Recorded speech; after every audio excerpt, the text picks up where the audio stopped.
शिष्यं श्रीशङ्कराचार्यमथाश पद्मपादं संस्थामलकं च शिष्यं तं प्रोटकं वार्तिककारमन्यादस्मद्गुरुसन्ततमानतोऽस्मि श्रुते स्मृते पुराणानामालयं करुणालयं नमामि भगवत्पादं शङ्करं लोकशङ्करं शङ्करं शङ्कराचार्यं केशवं बादरायणं सूत्रभाष्य कृतो वन्दे भगवन्तौ पुनः पुनः।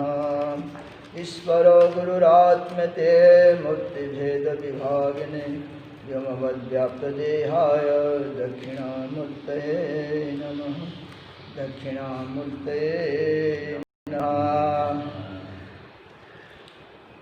श्रीनाथ महाराज का कहना था कि संसार में खाना पीना तो करो किंतु धापना अर्थात खपना नहीं, लोटपुट होना किंतु अधिक सोना नहीं, बोलना चालना किंतु अधिक बकवास नहीं करना।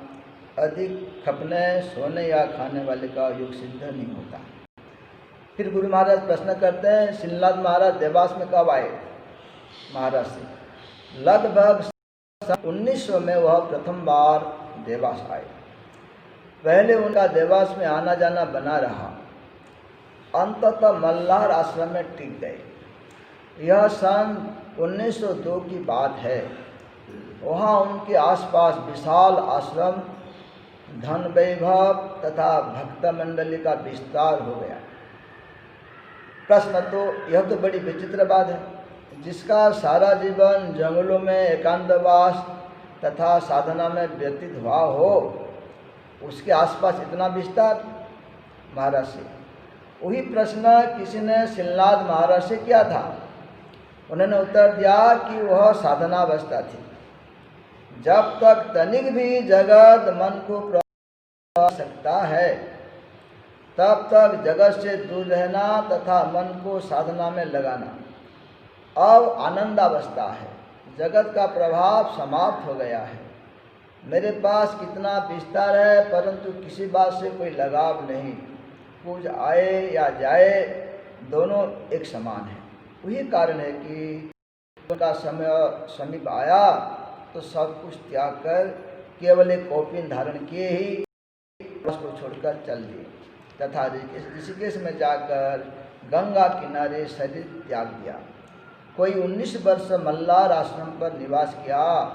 उनके उपदेश बड़े सीधे सच्चे पर मार्ग करने वाले थे। तो देखो कैसे चित्त की स्थिति हो जाती है। आप जिनका जीवन जंगलों में बीता, कल पढ़े थे, वो गांव में नहीं रुकते थे। गांव से बाहर एकांत स्थान में वो रहते थे। तो श्री गुरु महाराज ने प्रश्न किया है, जिनका जीवन शहर से दूर एकांत स्थान में बीता, कोई आसक्ति नहीं, और आज इतने बड़ा आश्रम उनके पास है। तो ये प्रश्न श्रीनाथ महाराज को किसी ने किया था। देखो, प्रश्न करने वाला तो करते ही है। भले आप सब जीवन तो ऐसे बिता दिया फकड़ राम, जंगलों में, एकांत में, शहर से बाहर, आज इतना बड़ा आश्रम क्यों खड़ा किया? आपको क्या आवश्यकता थी?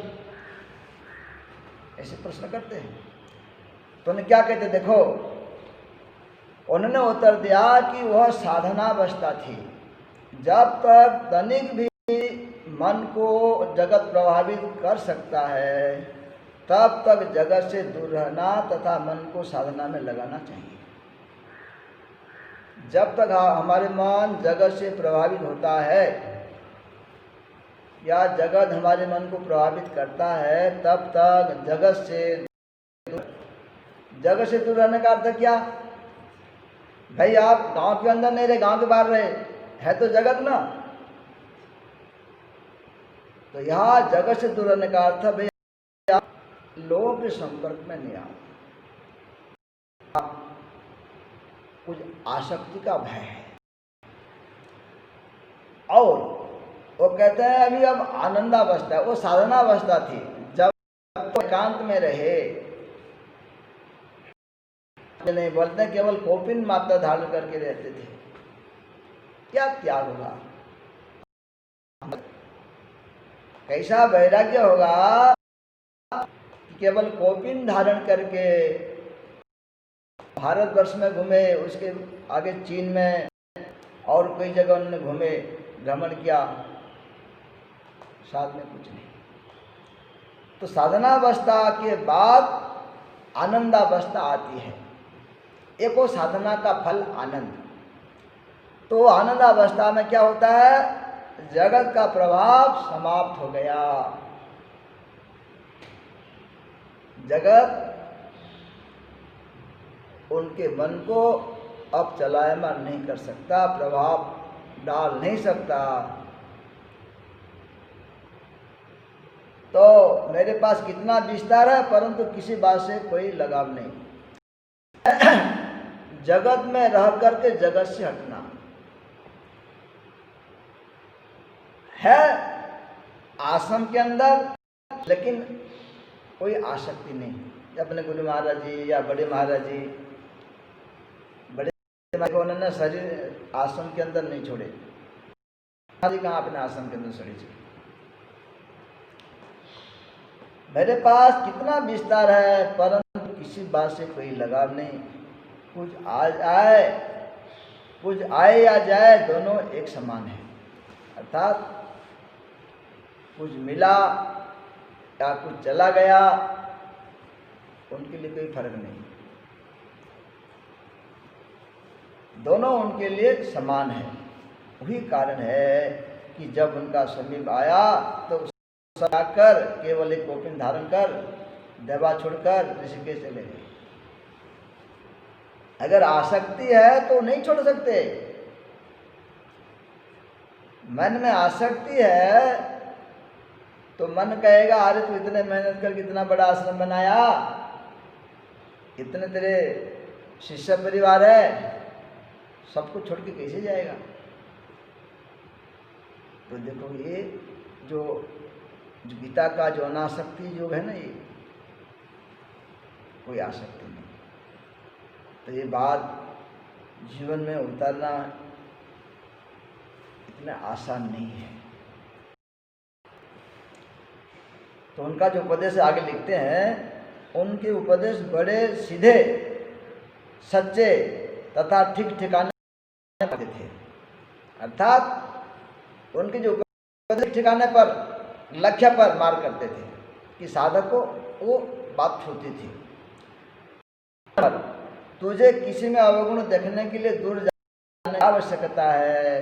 तेरे अपने अंदर क्या कम अवगुण है, ये तो हमारे सभी के अंदर बात आ जाती है, अपने अंदर तो आ जाती है कि हमारे अंदर इतने अवगुण है। अपने अवगुण अपने को दिखाई नहीं देता है, लेकिन दूसरे का जल्दी दिखाई देता है।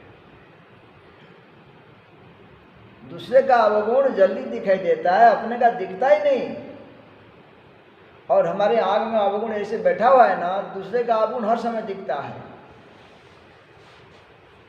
जैसे कविता जी ने क्या कहा, बुरा घर में चला बुरा न मिलिया कोई, जब अपने दिल खोया तो मुझसा बुरा न कोई। तो जो आत्मनिरीक्षण करता है भाई, जो आत्मनिरीक्षण करता है, अपने आप को देखता है। गुरु महाराज जी ने भी बहुत सारी बातें कहे। यदि आप अपने आप को देखते हो, अपने अवगुण को देखते हो, तो दूसरे के अवगुण को देखने के आपके पास समय नहीं रहेगा। महाराज जी भी कहे। तो अपने अंदर बहुत अवगुण है, उस अवगुण को देख करके निकालने की आवश्यकता है। दूसरा नंबर है, जब कोई बात अपने मन से हट जाती है तो उसे छोड़ पाना कठिन नहीं। जब तक मन ने कोई बात पकड़ रखी है, तब तक छोड़ने का कितना भी प्रयत्न करो नहीं छूटती। बिल्कुल सटीक बात है। मन जो बात को पकड़ लेता है ना, उसे निकालना बहुत कठिन है। अगर मन में बात बैठ जाती है, कोई व्याधि होने पर खाने का मन नहीं होता, किंतु मन से खाना छूटता नहीं। देखो, कोई बीमारी आ गई हमको, डॉक्टर ने कहा या वैद्य ने कहा भैया ये चीज़ तुमको खाना नहीं है, तो बीमार के समय तो हम नहीं खाएंगे, लेकिन हमारे मन के अंदर खाने की जो इच्छा है वो नहीं गई। व्याधि दूर फिर खाने लगते हैं। वही हाल विषयों का भी है। यदि मन में इतना सा विचार भी बना रहे कि विचार तो कभी न कभी विषय पुनः आधमकता है, यदि हमारे अंदर बात है कि मेरे मन के अंदर अब जगत की आसक्ति नहीं है, इतने सी बात है, तो इसका मतलब आसक्ति छूटी नहीं है। और आसक्ति छूट गई तो मन में रहेगी नहीं।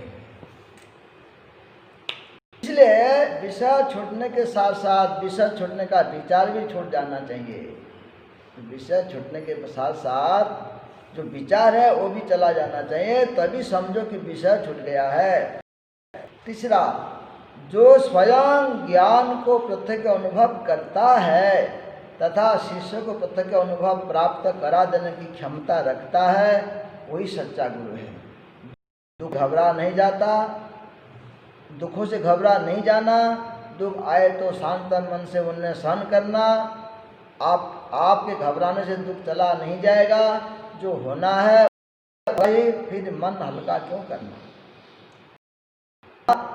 जो ज्ञान को अनुभव किया है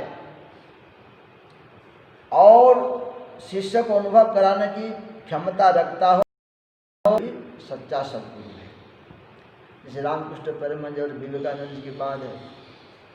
विवेकानंद जी के अंदर जब वैराग्य उदय हुआ, उनने कोई जगह गए, जो रविन्द्रनाथ ठाकुर के पिताई थे ना, उनके पिता, तो उनको पूछा, वो भी त्यागी पुरुष थे, उनको पूछा आपने सत्य को देखा है? उन्होंने कहा कि आपको मैं मार्ग बता सकता हूँ। पूछा आपने सत्य को देखा है? बोले शास्त्र ये कहता है, उपनिषद ये कहता है, वेद ये कहता है। बोले आपने देखा है? चूक हो गई। तो वहाँ से उन्होंने रामकृष्ण परमहंस जी के पास आए, उनको ही सवाल किया आपने सत्य को देखा है? रामकृष्ण परमहंस जी ने ये नहीं कहा शास्त्र ये कहता है, वेद ये कहता है, उनको कहा आपको देखना है। तो वहाँ विवेकानंद जी चुप गए। ये है जो प्रत्यक्ष अनुभव किया है उनकी। जब वो चुप हो गए, बोले जब आ ही गए हो थोड़ा सा अनुभव कर लो, केवल स्पर्श कर लिया, इतने में उनका जो मन है अंतर जगत में जब विलीन, अहंकार विलीन होने लगा। बोले महाराज अब ठहर जाओ, अब ठहर जाओ, अब रुक जाओ, घर में मेरे माताजी है, मेरे पिताजी है, ये है, ये है। ये होता है। और आगे क्या कहते हैं? दुखों से घबरा नहीं जाना, दुख आए तो शांत मन से उन्हें सहन करना है। जो हमारे शंकराचार्य जब कहा है जगत वही है, सहनम सर्व दुखानाम अप्रतिकार पूर्वकम। क्योंकि हम घबराना से दुख तो चला नहीं जाएगा, दुख तो अपना फल देके ही जाएगा। तो इसलिए वो कह रहे आप उसको सहन कर लो, जो होना है वह तो होगा ही, फिर मन को उसमें क्यों प्रभावित करना। चौथा नंबर है, एक दिन यह संसार सदैव के लिए त्याग करके चले जाना निश्चित है। ये बात तो सब जानते हैं, हम भी जानते हैं कि संसार को छोड़ के जाना है, जानते हैं, आगे कुछ नहीं कर पा रहे। फिर निर्भय होकर जगत त्याग करने के लिए क्यों न हरदम तैयार रहा जाए। एक दिन जगत को छोड़ के चले जाना है, ये बात निश्चित है, इसमें कोई तर्क नहीं है। फिर हम निर्भय होकर के जगत को त्याग करने के लिए तैयार क्यों नहीं रहते, अर्थात हमें तैयारी नहीं है। जैसे गुरु महाराज कहते थे, बड़े महाराज कहते भाई हमारे पास अब कुछ कोई काम नहीं, हम तो तैयार बैठे हैं, जब बुलावा आए चले जाएंगे। ये तैयारी है महात्मा, अर्थात उनके लिए जगत को छोड़ना, त्याग करना कोई बड़ी बात नहीं है। मौत को प्रसन्नता पूर्वक करने के लिए अपना मन निर्मित करो। तो गुरु महाराज जी की बात बताते थे, जा मरने से जग डरे मेरो मन आनंद, कब मरे हो कब पाए हो पूर्ण परमानंद। जिस मृत्यु के लिए सारा डरता है, भयभीत होता है, उस मृत्यु को प्राप्त करने के लिए तो आनंदित हो रहा है। उसका अर्थ है इस शरीर छोड़ने के पहले उनको जो आनंद प्राप्त होने वाला है, कुछ अनुभव हो रहा है। ऐसे स्वप्न दृष्टि से महापुरुष। तो मृत्यु को प्रसन्नपूर्वक गले लगाने के लिए मन की स्थिति, मन को ऐसे निर्माण करने के लिए वो कौन? श्रीनाथ महाराज। और मृत्यु क्या है? मृत्यु घर बदलने के समान है। मृत्यु क्या है? घर बदलने के समान है। मतलब ये कुटिया है, इसलिए अपने को नया कुटिया मिलेगा, लेकिन हम कुटिया छोड़ने के लिए तैयार, हम बातें तो करते, शरीर छोड़ने के लिए तैयार नहीं है। आगे कहते हैं, साधक के मन में यदि आसक्ति का अंकुर एक बार फूट निकला, फिर पता नहीं कब तक जगत में गोते खाता रहेगा। जो सबसे बड़ा दुख है ये आसक्ति है भाई। ये जो आसक्ति है, कह रहे हैं एक बार यदि इसका अंकुर फूट निकला, पता नहीं जगत में कब तक गोते खाते रहना पड़ेगा।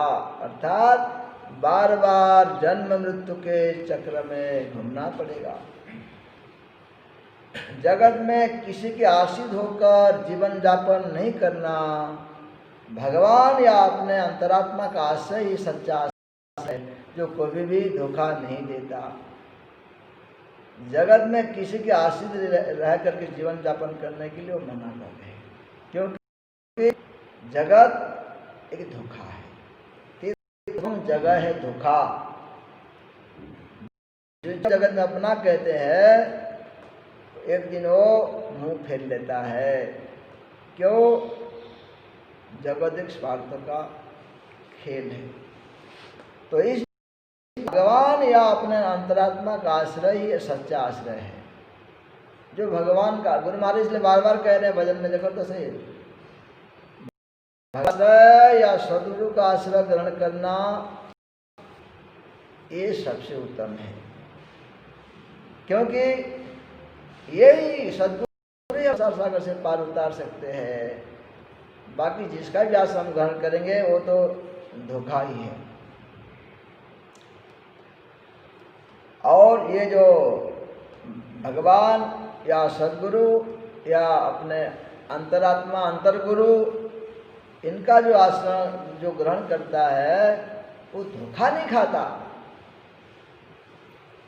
बल्कि फायदा में रहता है कि आज नहीं तो कल वो बेड़ा पार कराएंगे ही। उनका आश्रय ग्रहण कर लिया है, बाकी आश्रय छोड़ दिया तो वो तो अपना अपना ही लेंगे। आगे कहते हैं, सत शिष्य को गुरु का एक संकेत ही पर्याप्त होता है। एक संकेत ही जीवन की धारा बदल देता है। सत शिष्य को गुरु का एक संकेत ही पर्याप्त होता है, एक इशारा।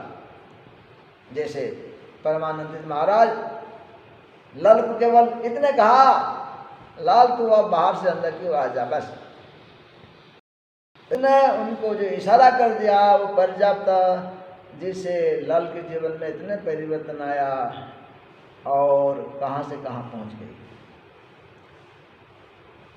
तो एक इशारा जीवन को बदल देता है, एक संकेत ही पाल लगा देता है। जो गुरु के संकेत को समझकर ग्रहण नहीं करता वही असत शिष्य है। बस दो ही लाइन में बता दिया, ये सत शिष्य और असत शिष्य। सत शिष्य गुरु के एक इशारा से अपना लक्ष्य को प्राप्त कर लेता है, और जो गुरु के इशारे पर नहीं चलता है बोलते वो असत शिष्य है। आगे कहते हैं, मन की कल्पना ही चिंता का कारण है। कल्पना हटी कि चिंता गई, कल्पना ही संसार है। कल्पना से ही जगत की समस्याएं हैं, कल्पना से ही समस्याएं महत्वपूर्ण बनती है। कल्पना मिटते ही चिंता भाग जाती है। अपने से अनावश्यक कल्पना का अंश निकाल दो। मन की कल्पना बोलते हैं ये चिंता का कारण है। अपने मन पता नहीं हर समय कुछ न कुछ सोचता रहता है, वो चुप बैठता नहीं है, जो नहीं होगा वो भी कल्पना कर। तो वो जो कल्पना है हमारा चिंता का कारण वही है। यदि हमने उसको हटा पाए तो बोले चिंता भी मिट जाती है। ये जो कल्पना है बोलते यही संसार, और कल्पना से ही जगत की समस्या है। कल्पना से ही समस्या है महत्वपूर्ण बनती है। कल्पना मिटते ही चिंता भाग जाती है। अपने व्यवहार में से अनावश्यक कल्पना का अंश निकाल दो।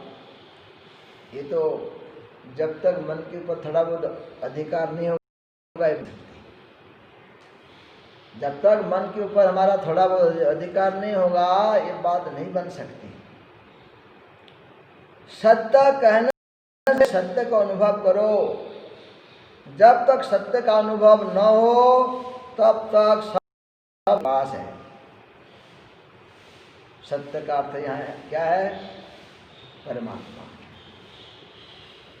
जो सत्य तीनों कालों में स्थिर रहता है, जिसमें कोई परिवर्तन नहीं है, वो सत्य स्वरूप परमात्मा का जो अनुभव कर लेता है वो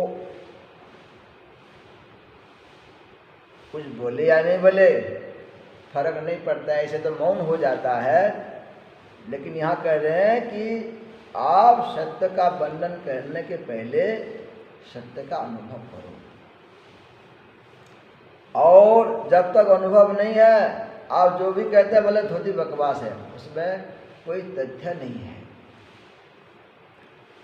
लोग युक्ति तथा तर्क का सहारा लेकर बाद में उलझे रहते हैं, जैसा सत्य है वैसा नहीं बोलते। तो जो लोग लेते हैं बात विवाद में, उनको मजा आता है, उसमें लगे रहते और सत्य किनारे हो जाता है। मनुष्य शारीरिक या मानसिक रूप में भी, शारीरिक या मानसिक रूप में जहाँ है वही आसक्त हो जाता है। यह आसक्ति ही बंधन है।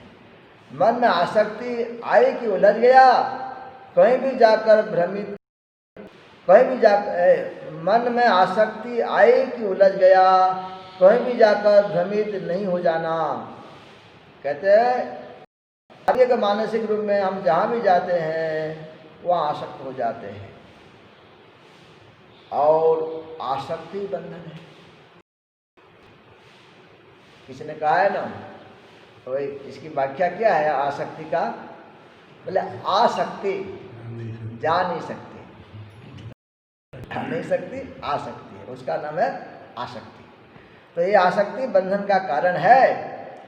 तो जो मन में आसक्ति आई कि उलझ गया, इसलिए कहीं भी जाकर भ्रमित नहीं हो जाना, अर्थात मन को संभाल के रखने की आवश्यकता है।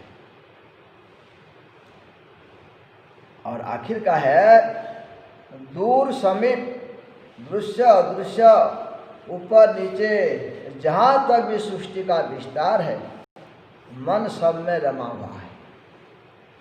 इसको खींचकर सृष्टि से बाहर निकालना ही नित्य तथा अनित्य का विवेक है। वही वैराग्य है और वही मार्ग है। यदि कोई साधक मन को सृष्टि में से खींचने में प्रवृत्त हो जाए तो वह पाएगा कि मन तो कण कण में ओतप्रोत हो के बैठा है। धर्म अधर्म अथवा उचित अनुचित का उसे कोई विवेक है ही नहीं। अंधाधुन विषयों के पीछे भागता फिरता है। यदि कोई शुभारंभ का विवेक जगाकर को जलाने के पीछे ही लग जाए तो यह मन सिद्धियों के प्रकटीकरण का कारण बन जाता है। तब अनायास ही अकल यहाँ साधक के पीछे भागती है। मन को पल पल सभी प्रकार से दबाकर रखना चाहिए, अन्यथा यह जीव को भरमा कर लुटता रहता है। इसमें तो बहुत कुछ बातें बोल दिया। तो दूर समीप दृश्य अदृश्य ऊपर नीचे जहाँ तक सृष्टि का विस्तार है बोलते सभी जगह में मन रमा हुआ है। इसको खींच करके सृष्टि से बाहर निकालना ही नित्य तथा अनित्य का विवेक है। यहाँ वैराग्य है, वही वैराग्य है, वही मार्ग है। अर्थात मन को जो फैला हुआ है वहाँ से निकाल करके अपने अधीन करना, और यदि मन आपके अधीन हो गया बोलते हैं वही वैराग्य, वही मार्ग है। यदि कोई साधक मन को सृष्टि में से खींचने में प्रवृत्त हो जाए तो पाएगा मन तो कण कण में ओतप्रोत होकर बैठा है। जिसने अपने काबू कर लिया है, सृष्टि से खींचकर अपने पास बांध लिया है, फिर उसको अनुभव हुआ कि मन तो कण कण में ओतप्रोत है। धर्म अधर्म अथवा उचित अनुचित का उसे कोई विवेक है नहीं। मन को ये धर्म अधर्म विवेक अविवेक का कुछ पता है नहीं। वो अनादुल विषयों के पीछे भागता फिरता है। यदि कोई शुभारंभ का विवेक जगाकर मन को जलाने के पीछे लग जाए तो यह मन सिद्धों के प्रकृति कारण का बन जाता है। यदि कोई शुभारंभ का विवेक जगाकर, शुभारंभ शुभ कार्य का आरंभ करके विवेक से इस मन को जला डालता है, मन को जला डालता है अर्थात मन को अमन करता है, मन को मार डालता है, तो वही मन सिद्धियों के प्रकृति का कारण बन जाता है। पहले भी लिखा है, जब मन स्थिर हो जाता है तब आप अध्यात्म में प्रवेश कर सकते हैं और आगे चल के नाना प्रकार की जो सिद्धियां हैं ये प्रकट हो जाती है। तो मन को जलाने के पीछे लग जाए तो यह मन सिद्धियों के प्रकृति का कारण बन जाता है। तब अनायास ही अकल्पिता सिद्धियां साधक के पीछे भागती हैं। वो जो लोग कहते फिर गाते हैं ना, वो सिद्धियां उनके दासी होकर, सिद्धियां दासी होकर उस योगी के पीछे घूमती है या साधक के पीछे घूमती है। कैसी शक्ति होगी उसके अंदर। मन को पल पल सभी प्रकार से दबा कर रखना चाहिए। हर क्षण मन को काबू में रखना चाहिए भाई, अन्यथा यह जीवों को भरमा कर लुटता रहता है। यदि उसको हम दबा करके, आधीन करके, पकड़ करके नहीं रख पाते तो ये मन हमको लुटता रहता है, अर्थात जगत में भटकाता रहता है। तो श्रीनाथ महाराज के जीवन में अनेकानेक ज्ञानदायक एवं मार्गदर्शक प्रसंग देखने को मिलते हैं। आप ग्वालियर में ठहरे हुए थे कि एक जर्मन विद्वान आपके पास आया। वह संस्कृत तथा हिंदी भाषा का भी कुछ ज्ञान रखता था। आकर योग विषय की बड़ी बड़ी बात लगा। आप काफ़ी देर सुनते रहे। बोले तुम्हें कुछ अनुभव है भी या केवल पढ़ी पढ़ाई बातें? शास्त्र दूसरों के अनुभव है, उसके ज्ञान पर अभिमान करना मिथ्या है। जब तक स्वयं नहीं उतरो गहराई की अनुभूति नहीं होती। ये वो जर्मन विद्वान को है। और बात सही है भाई, शास्त्र का हम दें, यदि अपने में कुछ नहीं है तो इसलिए कह रहे हैं भाई, वो कह रहे हैं कि जो शास्त्र है दूसरों का अनुभव है, तुमको कुछ अनुभव है तो बात करो। और शास्त्र के ज्ञान पर अभिमान करना बोले तो मिथ्या अभिमान है। जो स्वयं कितने गहरा है पानी, वो जब उतरेगा उसको पता नहीं लग सकता। तो इसमें पढ़ते टाइम श्री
पूर्णमिदं पूर्णात् पूर्णमुदच्यते पूर्णस्य पूर्णमादाय पूर्णमेवावशिष्यते। ओम शांति शांति शांति। श्री सद्गुरुनाथ महाराज की जय। अवधूत चित्त